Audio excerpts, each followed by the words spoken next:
సంపూర్ణ కార్తీక మహాపురాణము 14వ రోజు పారాయణము ఏకోన త్రింశాధ్యాయము. అనంతరము అంబరీషుడు దూర్వాసునికి నమస్కరించి, మహాముని, నేను బహుపాపాత్ముడను. ఆకలితో ఉండి అన్నానికై నా ఇంటికి వచ్చిన నిన్ను అలసట పాలు చేసిన మందభాగ్యుడను. అయినా నా యందు దయతో మరలా నా ఇంటికి అతిథిగా వచ్చితివి. దయచేసి నా ఇంట విందారగించి నా సర్వదోషాలను ఉపశమింపచెయ్యి అని ప్రార్థించాడు. దూర్వాసుడు అంబరీషుడిని తన బాహువులతో లేవనెత్తి, రాజా, ప్రాణదాతను తండ్రి అంటారు. ఇప్పుడు నువ్వు నా ప్రాణాలను కాపాడటం వలన నాకు పితృస్థానీయుడవయ్యావు. నిజానికి నేనే నీకు నమస్కరించాలి. కానీ బ్రాహ్మణుడను, తాపసిని, నీకన్నా వయోవృద్ధుడిని అయిన కారణంగా నా నమస్కారం నీకు కీడు కలిగిస్తుందే గాని మేలు చేయదు. అందువల్ల నీకు నమస్కరింపవడం లేదని ఏమీ అనుకోవద్దు. నేను నిన్ను కష్టపెట్టాను, అయినా నువ్వు నాకు ప్రాణభిక్షను పెట్టావు.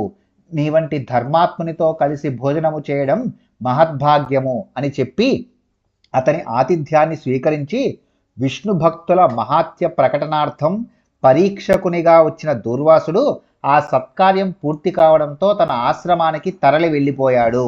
కాబట్టి కార్తీక శుద్ధ ఏకాదశి నాడు ఉపవాస జాగరణలు చేసి ద్వాదశి నాడు దానాదులను క్షీరాబ్ది ద్వాదశి వ్రతం నిర్వర్తించి బ్రాహ్మణ సమేతుడై ద్వాదశి ఘడియలు దాటకుండా పాలనం చేయడం వల్ల అన్ని పాపాలు అంతరించిపోతాయి.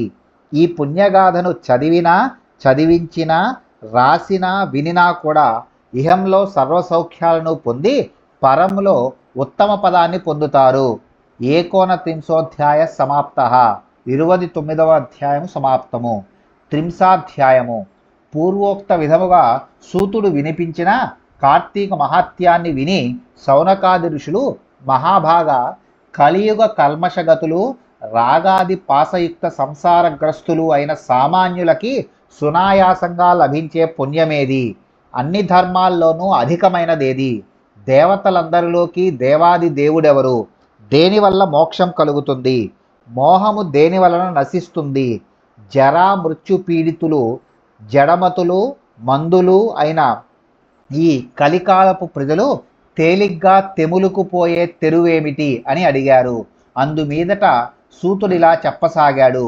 మంచి ప్రశ్నలు వేశారు. ఇలాంటి మంచి విషయాల గురించి ప్రసంగించుకోవడం వలన వివిధ తీర్థక్షేత్రాటన స్నానాల వల్ల, వివిధ యజ్ఞయాగాది నిర్వహణల వల్ల కలిగేంతటి పుణ్యం లభిస్తుంది. ఇంతవరకు నేను మీకు చెప్పిన కార్తీక ఫలమే వేదోక్తమైనది. విశ్వానందకరమైన కార్తీక వ్రతమే ఉత్తమ ధర్మము. సర్వశాస్త్రాలని వివరించి చెప్పేందుకు నేను సమర్థుడని కాను, సమయము చాలదు. కనుక అన్ని శాస్త్రాలలోనూ ఉన్న సారాంశాన్ని చెబుతాను, వినండి. విష్ణు భక్తి కన్నా తరుణోపాయము లేదు. విష్ణుగాథలను వినేవాళ్ళు విగతపాపులై నరకదూరులై ఉంటారు. హరిప్రీత్యర్థులుగా స్నాన, దాన, జప, పూజ, దీపారాధనాదులను చేసేవాళ్ళ పాపాలన్నీ వాటికవే పటాపంచలైపోతాయి. సూర్యుడు తులారాశి అందుండే నెల రోజులు కూడా విడవకుండా కార్తీక వ్రతమాచరించే వాళ్ళు జీవన్ముక్తులవుతారు.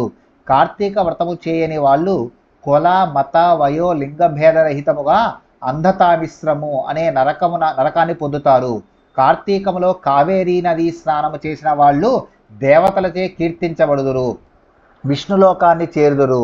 కార్తీక స్నానమును చేసి విష్ణుర్చన చేసిన వాడు వైకుంఠాన్ని పొందుతాడు. ఈ వ్రతాచరణ చేయని వాళ్ళు 1000 సార్లు చండాలపు జన్మల పాలవుతారు. సర్వశ్రేష్టము, హరిప్రీతిదాయకము, పుణ్యకరము అయిన ఈ వ్రతాచరణము దుష్టులకు లభించదు.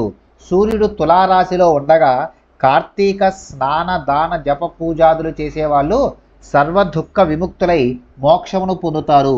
దీపదానము, కంచుపాత్రదానము, దీపారాధనము, ధన, ఫల, ధాన్య, గృహాది దానాలు అమిత పుణ్య ఫలదాలు. కార్తీక 30 రోజులు కార్తీక మహత్యాన్ని వినినా, పారాయణ చేసినా కూడా సకల పాపాలు నశించిపోతాయి, సంపత్తులు సంభవిస్తాయి, పుణ్యాత్ములవుతారు. ఇన్ని మాటలెందుకు? విష్ణుప్రియమైన కార్తీక వ్రతాచరణం వలన ఇహపర సుఖాలు రెండూ కూడా కలుగుతాయి. త్రింశాధ్యాయ సమాప్త. 30వ అధ్యాయం సమాప్తము. 14వ రోజున పారాయణము సమాప్తము.